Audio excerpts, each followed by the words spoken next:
ce qui n'est pas la religion. Ou fasl din and dawla, séparer l'État, pardon, la religion de l'État.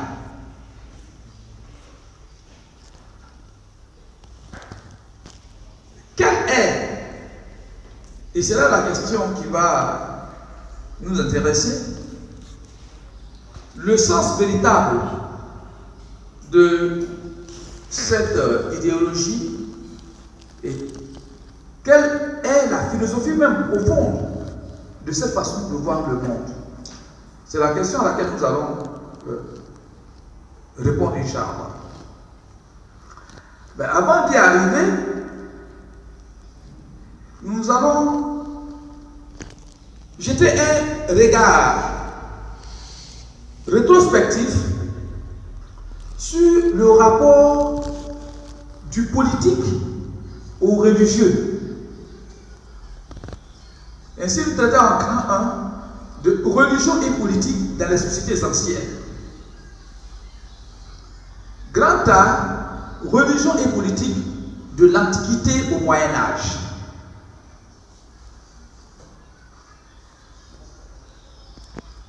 Dans l'Antiquité,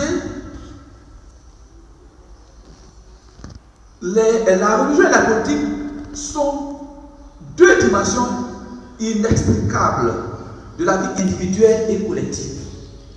Dans l'Antiquité grecque et romaine, on ne peut pas distinguer la religion de la politique.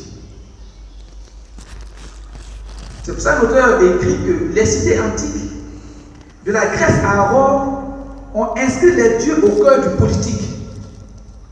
Quand on était citoyen, on était parti d'un système religieux où les dieux étaient conçus comme des partenaires avec lesquels il était possible de négocier. Les cultes de la cité étaient respectés au même titre que les lois qu'elles se donnaient.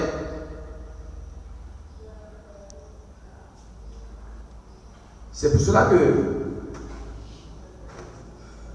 vous voyez tous les événements de la cité grecque sont à la fois religieux et politiques.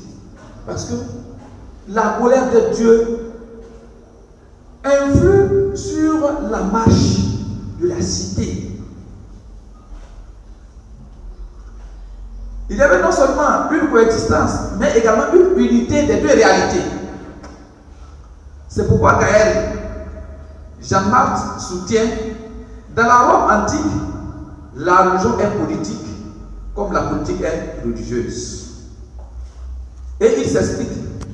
Une série d'actes politiques sont cultuels. Et de façon générale, ces deux domaines du politique et du religieux sont impliqués, particulièrement dans l'idée d'une loi universelle et divine à la source du droit. Toutes les législations ont pour base la religion, en dehors de l'islam. Donc, ce qui montre que il n'y a pas à l'origine de distinction entre le religieux et le politique. La logique qui transparaît à la lecture de l'Ancien Testament est claire au niveau de l'organisation des pouvoirs. Le peuple d'Israël se distingue dans son rapport avec Dieu, Yahweh, qui lui donne ses lois. Les chefs de ce peuple ont donc simplement pour mission d'appliquer la loi et sont considérés dans un premier temps comme des juges.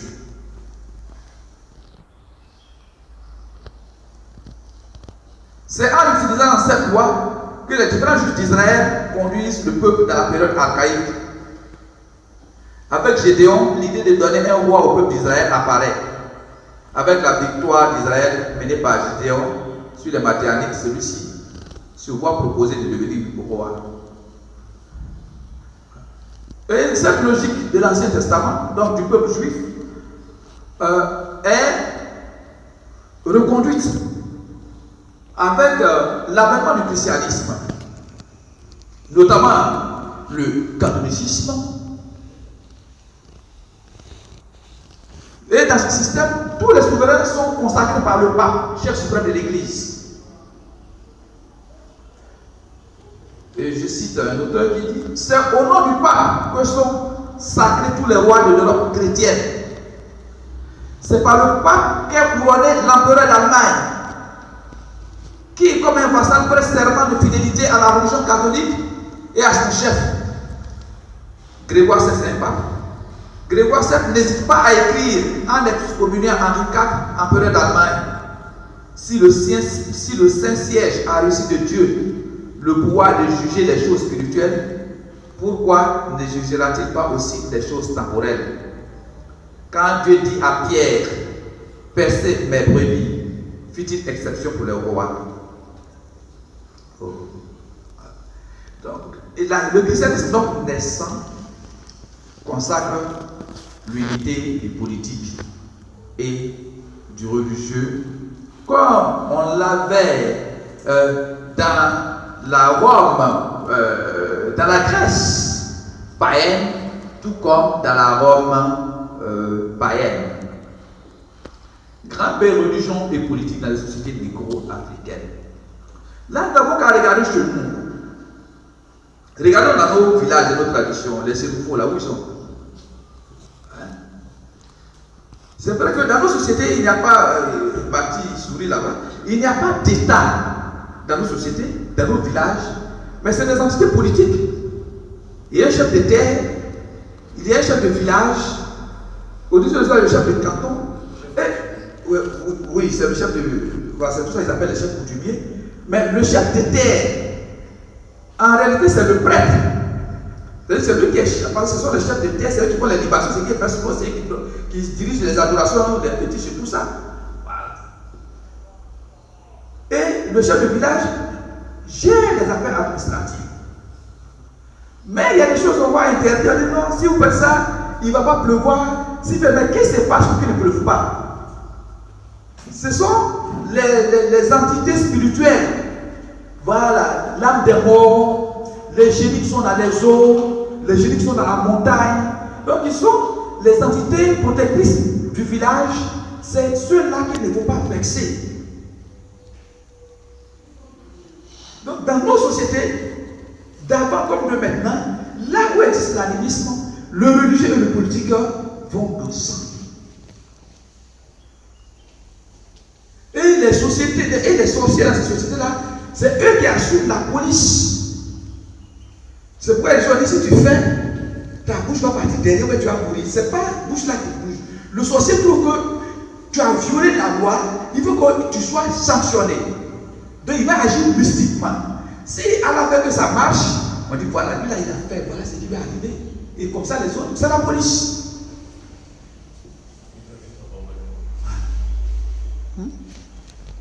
Donc cette démarche nous permet juste de montrer que l'humanité à l'origine ne fait pas de distinction entre le politique et le religieux. Pour dire donc que la séparation du religieux et du politique est un phénomène nouveau dans l'histoire de l'humanité.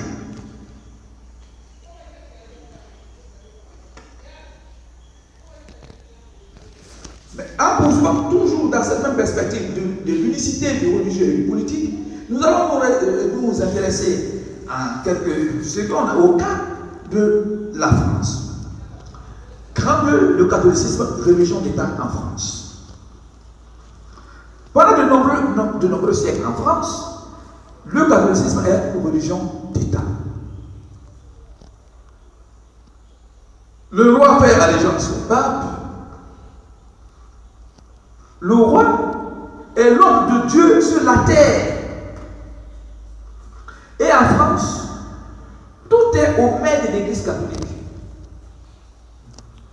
L'éducation, même l'état civil, mariage, naissance, c'est l'Église qui tient les registres de naissance.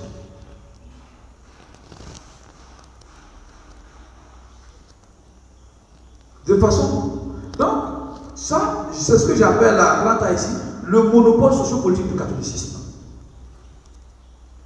Et c'est elle seule qui était reconnue comme religion en France.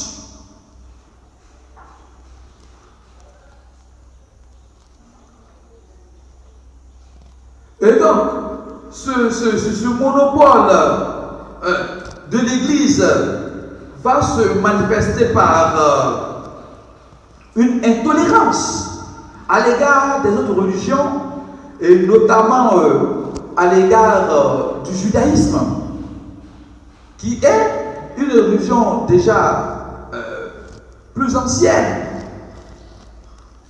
Et viendra plus tard le cas de la religion protestante. Donc tout est rythmé. C'est l'Église qui fait les écoles. Ce sont les religieux qui enseignent dans les écoles. Donc pour dire, dans l'histoire de la France, c'est la religion qui est au départ. C'est la religion qui est au départ. Sans distinction avec le temporel. Et les gens ont été déçus justement de l'Église à cause de son intolérance. Et comme un auteur a été Dominique Rincé, à cause de son hypocrisie. Et il y a un texte de ce monsieur dans lequel il traite le christianisme de tromperie philosophique. Parce que il dit que voici des gens qui luttent contre, qui disent qu'il n'est pas bon de faire des colonies, mais ils ont des colonies là où ça les arrange. Ils disent que la prostitution n'est pas bonne, donc ils ont fermé les maisons de prostitution où ça ne les arrange pas. Ils ont ouvert des maisons de prostitution là où ça les arrange. Donc, cette duplicité de l'Église là a contribué à la discréditer. Et il va apparaître donc avec cela les conflits de religion en France. Les Juifs vont être persécutés, les protestants vont aussi être persécutés. Et si vous pouvez lire l'affaire Jacques Allard chez Voltaire, et c'est cette situation d'ailleurs qui a amené Voltaire à écrire lettre sur la tolérance. L'affaire Jacques Allard, en résumé, c'est un protestant calviniste qui est tué par des chrétiens catholiques. Hein? Et on l'accuse d'avoir tué son fils qui voulait se convertir au catholicisme. Ça fait un grand bruit en France, ça donne lieu à des procès. Et comme la société n'était que catholique, le monsieur a été accusé et comment appelle-t-on ça? Voltaire, révolté par la situation, donc, a écrit pour dénoncer cette méchanceté de l'Église catholique. Ce qui nous conduit au grand droit à la naissance de la laïcité en France. Donc nous sommes dans un contexte de crise. Il y a eu beaucoup de conflits à cause de cette intolérance de l'Église. Et au XVIIIe siècle, les critiques de la religion vont prendre davantage forme. Et on aura en 1789 la Révolution française qui va remettre en cause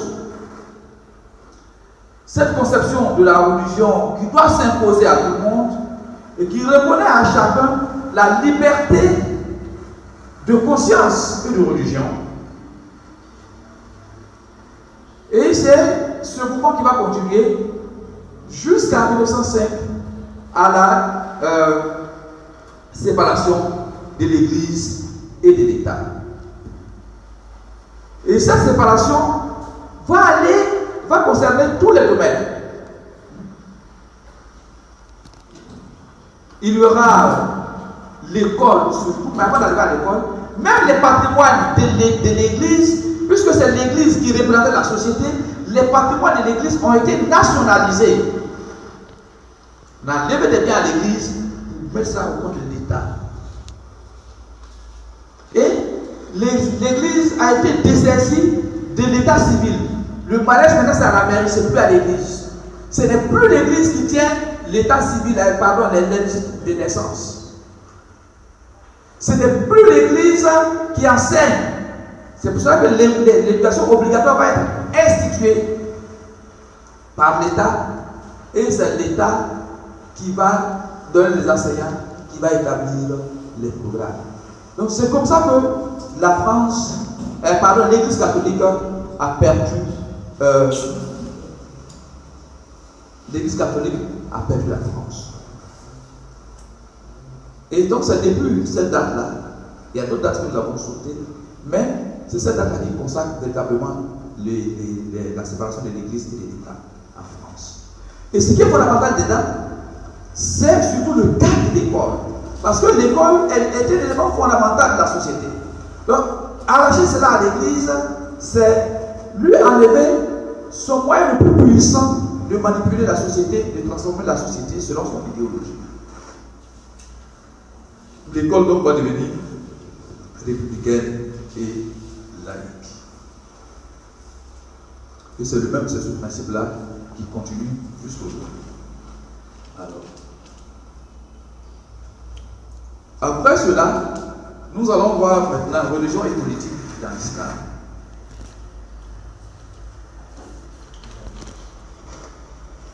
La leçon de rester en français, le grand 3, au grand 4. La religion et politique dans l'islam. Quant à religion et politique dans l'islam des origines. Allah parlant à Daoud dit, Ya Daoud, inna ja'alnaka khalifatan fil ard, fahkum bayna an-nas bil haqqi, wa la tattabil hawa, fa yudilluka an sabilillah. Et ça, ce verset est fondamental dans la compréhension du rapport entre le religieux et le politique dans l'islam. Allah envoie Daoud non seulement comme prophète, mais comme celui qui doit juger les affaires des hommes. Ce n'est pas le seul verset concernant Daoud en tant que chargé de juger les affaires des hommes. Donc nous sommes dans le Coran, et c'est le Coran donc qui institue que les affaires des hommes doivent être jugées à la lumière de la parole d'Allah subhanahu wa ta'ala. Et quand nous regardons la vie du prophète Muhammad sallallahu alayhi wa sallam et de ses compagnons, mais il n'y avait pas de différence entre le religieux et le politique. C'est pour cela que si vous lisez, vous verrez que la plupart, je ne dis pas des écrits politiques, mais tout ce qui est scientifique, c'est-à-dire quand je dis politique dans ce sens-là, je parle des écrits d'autres passionnels à la limite, mais qui n'ont rien à voir avec la science politique, ni avec la philosophie politique ou le droit. Sinon, tout ce qui est travail scientifique, en matière de droit, en matière de philosophie politique, en matière de science politique, reconnaît qu'en islam, il n'y a pas de séparation entre le politique et le religieux. Dans le langage politique, l'auteur du langage politique de l'islam dit, en islam, il n'y a pas de séparation entre le règlement et le sacerdoce. L'ordre du politique et l'ordre du religieux, il n'y a pas de séparation. Parce que, et nous n'avons qu'à lire, avant d'arriver au concret, nous n'avons qu'à lire quand l'Éternel nous dit Qul salati wa nuski wa mahyaya wa mamati lillahi rabbil alamin la sharika lah. Mais qu'est-ce qui échappe à Allah? C'est rien du tout dans notre existence. Non. Le prophète sallam était chef d'État. Il était le chef suprême des armées.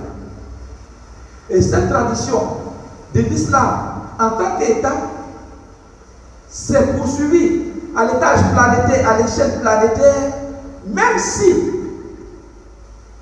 il y avait par moments certaines entités, plusieurs entités politiques se réclamant de l'islam, mais cela a continué jusqu'en 1924 avec l'abolition du khilafat en Turquie. Et donc on ne retrouve pas de traces de séparation du politique et du religieux dans les anciens temps de l'islam. Regardez la succession du prophète. C'était un événement à la fois politique et religieux. Et l'individu qui est choisi, le Khalif Abou Bakr, est choisi. Un des arguments en sa faveur, c'est que le prophète lui a confié la direction de la prière. Un jour d'indisponibilité, et on dit mais celui à qui le prophète a confié la direction de nos affaires, de notre affaire religieuse, pourquoi ne pas lui confier la direction de nos affaires mondaines? Y avait-il un autre imam de la communauté en dehors d'Abou Bakr, au-dessus de lui? Il n'y en avait pas.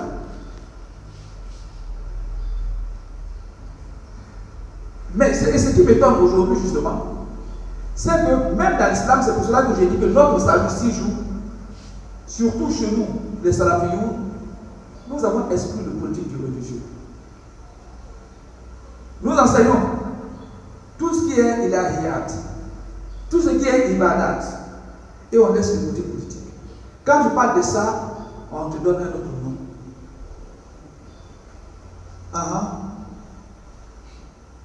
Et tous ceux, donc, les gens même comme Nteria,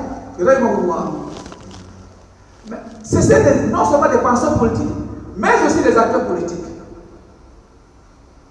Une de ces œuvres politiques les plus connues, c'est Siyasa Sharia bi Islahi wa Ra'ya. Et il n'y traite que de questions politiques en rapport bien sûr avec la religion. Des grands savants comme Al-Mawardi ont écrit Hakam Sultaniya. Et ça a disparu de tout ça, ça a disparu de nos livres de films. On s'assoit aussi aujourd'hui et il y a que une organisation islamique connue à l'échelle mondiale qui s'occupe des questions politiques, du retour de la charia, et cela, non, c'est les innovateurs, c'est ceci. Mais vous avez oublié que ça c'est le fondamental. Et quand vous lisez Al-Fard wa Dawla, fi Sharia Islamiyya, les Abdul Karim Zaidan, il dit ici, Cheikh Islam Bouteilia, qui dit que l'autorité sur les affaires de la cité est le plus grand des actes d'adoration. Que sans cela, si vous n'avez pas les affaires, comment vous allez ordonner au nom d'Allah? Al-Amr bil Ma'ruf, vous allez faire ça comment? Et le chef dans Siyasa Sharia, il dit l'État, en plus de la dimension religieuse, il dit l'État a deux responsabilités. Il travaille le hudud, comment on appelle ça? L'application des peines légales, ou la répartition des richesses. Vous dites quoi? Vous dites quoi? Mais où allons? Je ne dis pas qu'il faut crier sur la route, non, ne prenez pas là-bas. Mais c'est des aspects de notre religion. Les gens sont de nous arracher cela et nous nous complaisons dans ça. Nous complaisons dans ça. Dans la sourate, comment on appelle ça? Dans la sourate Al-Ma'ida, 3 qualificatifs sont donnés à ceux qui ne jugent pas selon la loi d'Allah. Waman lam yahkum bima anzalallah fa ulaika humul kafirun. C'est les clair. Ailleurs on dit on dit dans le humul fasiqun. Que disons-nous? Que disons-nous? Que disons-nous? Afahum al-jahiliyah yabghun wa man ahsan hukman min Allah لقوم يوقنون. Mais la fin du verset est très bon. Cette partie où je me suis arrêté là. لقوم يوقنون. C'est parce que nous ne réfléchissons plus. C'est parce que nous ne pensons plus. Nous ne réfléchissons plus que nous préférons autre chose. Donc l'idée grande est l'apparition de l'idée de laïcité en terre d'islam. Je l'ai évoqué quand j'ai un peu plus haut. Donc l'idée de laïcité n'apparaît en islam qu'avec la colonisation. Qu'avec la colonisation. Je ne m'étendrai pas longuement là-dessus, mais l'idée de laïcité apparaît avec la colonisation. Et quand vous lisez un des auteurs qui a été, je pourrais être très clair sur la question, c'est le Tunisien Ali Abdelrazik, dans Usul Hukm fil Islam. Mais ce qui est malheureux dans l'ouvrage, et c'est un des premiers ouvrages à contester l'unicité du politique et du religieux dans l'islam, il n'y a aucun verset du Coran, il n'y a aucun hadith. Voilà. Hein? Il dit que la gestion de l'État relève de l'expérience, voilà, des nations, et que ça n'a rien à voir avec la religion.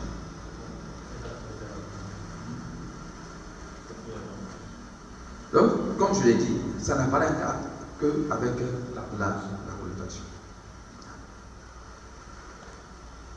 Ceci dit, nous arrivons à la conclusion de notre réflexion.